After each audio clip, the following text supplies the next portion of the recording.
बिहार में होने वाले विधानसभा चुनाव से पहले क्या बिहार में सबसे बड़े फेरबदल होने वाले हैं या होने जा रहे हैं?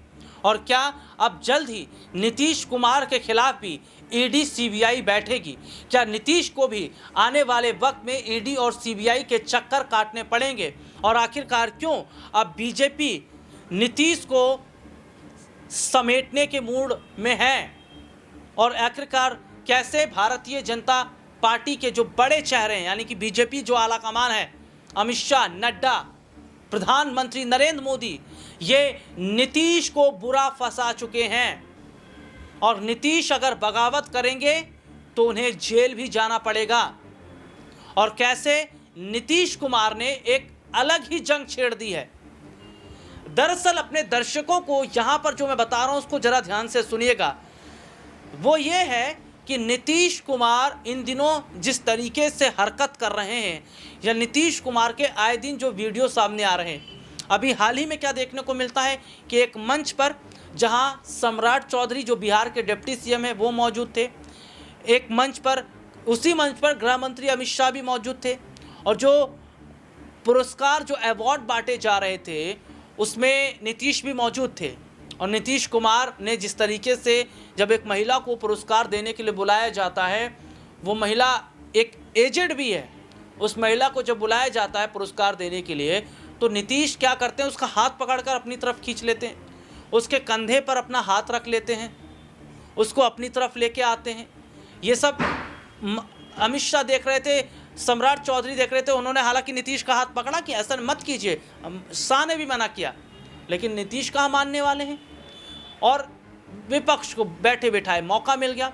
विपक्ष ने कहा कि ये तो सठिया गए हैं, ये तो सीएम पद का पूरा अपमान कर रहे हैं, ये तो सीएम के कुर्सी लायक नहीं है। बीते कुछ समय पहले जब राष्ट्रगान हो रहा था, सब लोग स्टैंडिंग की पोजीशन में थे, चुपचाप खड़े थे, राष्ट्रगान गा रहे थे। नीतीश कुमार हंसी ठिठोली कर रहे हैं, मजाक मस्ती कर रहे हैं। ये विपक्ष को मुद्दा मिल गया कि क्या कर रहे हैं भैया, देश का तो सम्मान कीजिए नीतीश जी, कुछ इससे पीछे आ जाइए। होली मिलन का कार्यक्रम, रविशंकर प्रसाद उनसे कई साल छोटे हैं, रविशंकर प्रसाद के पैर छूने लगने की कोशिश करते हैं। जेडीयू के कई विधायक उनका हाथ पकड़ लेते हैं, ऐसा मत कीजिए, ये आपसे छोटे हैं। तो नीतीश को हो क्या गया है? नीतीश जो ऊट पटांग हरकत कर रहे हैं या ये जो कर रहे हैं, क्या ये बताता है कि नीतीश पूरी तरीके से वाकई स्ट्रेस में हैं? क्या ये बताता है कि क्या नीतीश कुमार को अब सीएम कुर्सी जो है वो छोड़ देनी चाहिए? क्योंकि विपक्ष पता क्या कह रहा है, आरजेडी क्या कह रही है कि इससे अच्छा है कि निशांत कुमार के हाथ में कुर्सी सौंप दो, पार्टी की कमान सौंप दो। तो यहां पर अब मैं जो बताऊंगा उसको और फिर ध्यान से सुनिएगा कि विपक्ष अगर ये कह रहा है कि निशांत के हाथ सीएम कुर्सी सौंप दो, पार्टी की कमान सौंप दो, तो क्या विपक्ष तैयार है नीतीश के साथ हाथ मिलाने के लिए? और अगर जिस तरीके से तेजस्वी यादव ने पहले भी निशांत कुमार का समर्थन किया था उनकी पॉलिटिक्स में एंट्री को लेकर, जिसमें उन्होंने कहा था कि बीजेपी निशांत को पॉलिटिक्स में एंट्री नहीं करने दे रही, लेकिन हम साथ हैं निशांत कुमार के, हम चाहते हैं निशांत कुमार की एंट्री हो, पॉलिटिक्स में आए, तो वहां पर भी निशांत का समर्थन किया था तेजस्वी ने, और यहां पर भी कर रहे हैं, राबड़ी देवी कर रहे हैं, लालू परिवार कर रहा है, और विपक्ष के तमाम बड़े लोग कर रहे हैं। तो क्या वो ये चाहते हैं कि आरजेडी वो ये चाहते हैं कि जेडीयू हमारे साथ आ जाए? भले ही नीतीश निशांत को सीएम बना दें, लेकिन बीजेपी की सरकार नहीं बननी चाहिए, क्योंकि अगर जेडीयू के साथ हाथ मिलाना तो थोड़ा झुकना भी पड़ेगा ना, क्योंकि बिना जेडीयू के आप सरकार नहीं बना पाएंगे। क्योंकि जेडीयू बिहार में भैया एक बड़ी पार्टी है, उसके विधायकों का एक अलग रोल है। और यही वजह है कि क्या विपक्ष अब ये चाहता है कि अगर जेडीयू हमारे साथ आती है तो कोई दिक्कत नहीं, और अगर नीतीश निशांत को सीएम कुर्सी देंगे तो कोई दिक्कत नहीं। लेकिन दिक्कत यहाँ किसको हो रही है? दिक्कत तो भारतीय जनता पार्टी को है ना। और नीतीश तो बुरी तरीके से बीजेपी के चाल में फंस चुके हैं, क्योंकि ये विजय कुमार सिन्हा ने कहा था कि सही मायने में अटल जी को श्रद्धांजलि कब मिलेगी? जब बीजेपी का सीएम होगा, जब सरकार बीजेपी की होगी। और एक चीज़ ज़रा गौर कीजिएगा कि बिहार जो विधानसभा चुनाव होने वाले इस साल के अंत में, उस चुनाव से पहले एक चीज़ आप नोटिस कीजिए कि लैंड फॉर जॉब स्कैम का मामला चल रहा है। और ये जो मामला है, इस मामले में कैसे लालू परिवार को एक एक करके पूछताछ के लिए बुलाया जाता है, एक एक करके सबसे पूछा जाता है, सवाल किए जाते हैं, जिस पर आरजेडी के कई विधायकों ने क्या कहा। आरजेडी के जो विधायकों ने कहा उससे अगर आप सुनेंगे तो आप हैरान हो जाएंगे। उन्होंने कहा ये सब नीतीश को डराने के लिए है साहब, ये सब नीतीश को डराने के लिए है, क्योंकि ये बताना चाह रहे हैं कि अगर नीतीश ने भी बीजेपी के खिलाफ बगावत की या नीतीश ने जरा भी सोचा एनडीए से अलग होने का, तो ऐसे ही वे भी चक्कर काटते नजर आएंगे।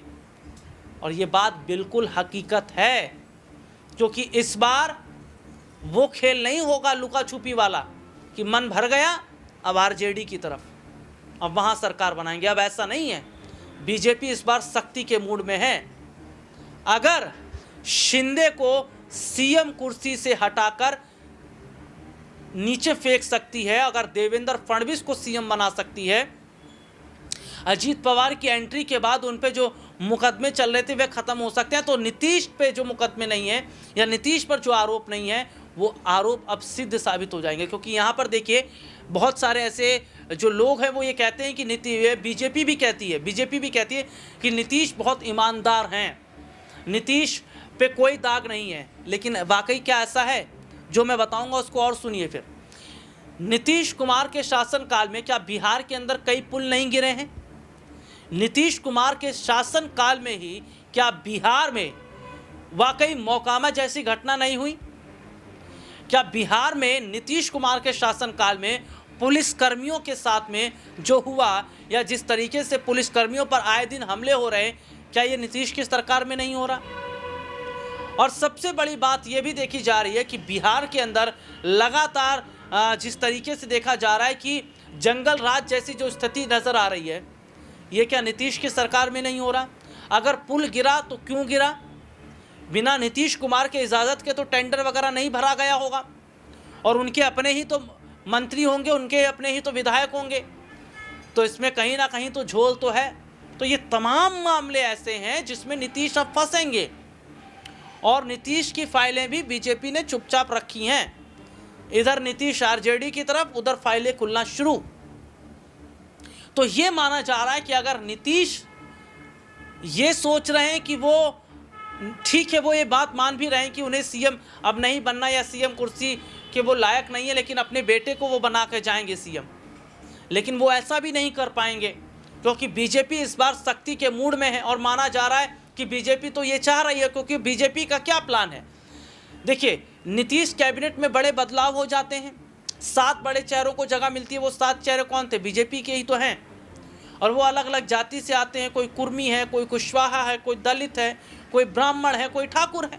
यानी कि जाति फैक्टर कार्ड बीजेपी ने खेला, जो नीतीश खेलते हैं। और दूसरी तरफ क्या है कि अभी हाल ही में जो ईद का जो त्यौहार मनाया गया, इस त्यौहार से पहले देखिए बीजेपी ने एक ईद की किट बांटी मुसलमानों को। क्यों बांटी?